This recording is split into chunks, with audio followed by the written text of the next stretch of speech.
बिस्मिल्लाहिर्रहमानिर्रहीम अस्सलामुअलैकुम वरहमतुल्लाहि वबरकातुहू। ऑनलाइन कुरान अकेडमी की आज के इस वीडियो में नजर बद के किसी किस्म के असरात हैं अगर आप पर, आपके बच्चों पर। हज़रत जाबिर रज़ी अल्लाह ताला अन्हु से रवायत है कि नबी करीम सल्लल्लाहु अलैहि वसल्लम ने फरमाया, नजर बद आदमी को कब्र में और ऊंट को हंडिया में पहुंचा देती है।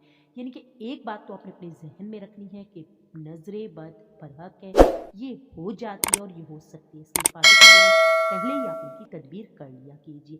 नजर बद का आसान इलाज ये है कि सूरह कौसर को पढ़ने को अपना मामूल बना लीजिए। अपने रोज़ाना के वज़ाइफ में सुबह व शाम के अस्कार में आप सूरह कौसर को शामिल कर लीजिए। एक तस्बीह सुबह, एक तस्बीह शाम, अव्वल व आखिर, तीन तीन बार दुरूद इब्राहिमी के साथ खुद पर, अपने कारोबार पर, अपने घर पर, अपने बच्चों पर, हर चीज़ पर पढ़कर फूक दीजिए। अपनी हिफाजत की, दौलत की, हर चीज़ की अल्लाह ताला हिफाजत फरमाएंगे। सदका जारिया की नियत से वीडियो को आगे शेयर करें।